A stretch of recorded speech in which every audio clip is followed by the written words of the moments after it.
మన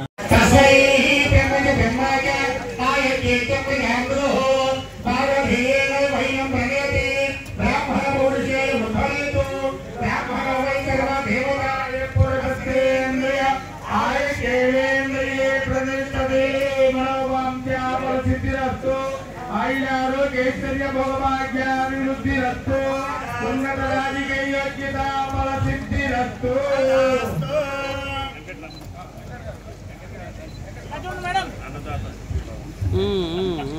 పదపకు పదమే చేతులేసిన పర్లా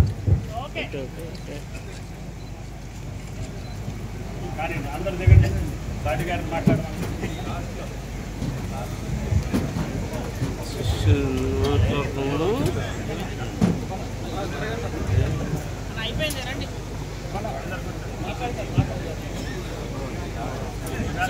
సభాధ్యక్షులు మన శాసనసభ్యులు అందరికీ ఆదర్శంగా ఉండాలని, ఆనందం ఇయ్యాలని, ఆర్థిక పరంగా వెసులుబాటు కావాలని ఆనాటి ముఖ్యమంత్రి పూజ్యులు ఎన్టీ రామారావు గారు నాటినటువంటి మొక్క ఈ రాష్ట్రానికి, తెలుగు రాష్ట్రాల రెండింటికి ఈనాడు భారతదేశంలో 13 లక్షల ఎకరాలు సేద్యంలో ఉంటే 10 లక్షల ఎకరాలు మన తెలుగు నేల మీదనే ఉంది. కాబట్టి దయచేసి ఇంకా 10-15 లక్షల ఎకరాలు మన తెలంగాణలో వేసుకునే అవకాశం ఉంది. దాన్ని రాఘవరెడ్డి గారు చైర్మన్ గా 31 జిల్లాల్లో వేసుకునే వెసులుబాటు తీసుకొచ్చాం. 43 సంవత్సరాల క్రితం మన ఖమ్మం జిల్లాకే పర్మిషన్ ఉండేది, ఆంధ్ర ప్రాంతానికి ఉండేది. అటువంటిది పోయిన ప్రభుత్వంలోనే 31 జిల్లాలకు తీసుకొచ్చాం.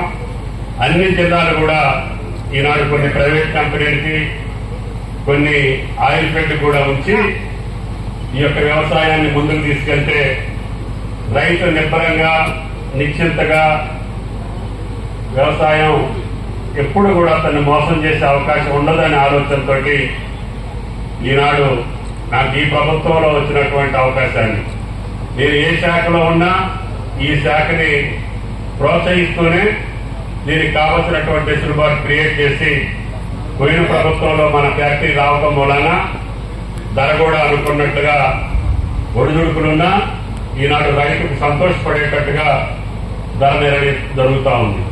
ఎందుకంటే లేటెస్ట్ మిషనరీ తోటి మనం అపారాపేట కట్టుకున్నాం కాబట్టి దాని యొక్క ఓఈఆర్ పర్సెంటేజ్ పెరగటం వలన మన రేటే ప్రైవేట్ ఫ్యాక్టరీలు కూడా దేశమంతా ఇవ్వాల్సిన పరిస్థితి వచ్చింది. గాడ్రేజ్ మేనేజర్ గారు ఉన్నారు, జావా గారు, చాలా అనుభవజ్ఞులు. ఆయన ఫ్యాక్టరీ కూడా ఖమ్మం జిల్లాలో పొడిచేరులో ఏర్పాటు అవుతుంది రేపు 2-3 నెలల్లో. ఎప్పటికి? ఈ నవంబర్, వచ్చే నవంబర్, ఈ నవంబర్, సరే జనవరి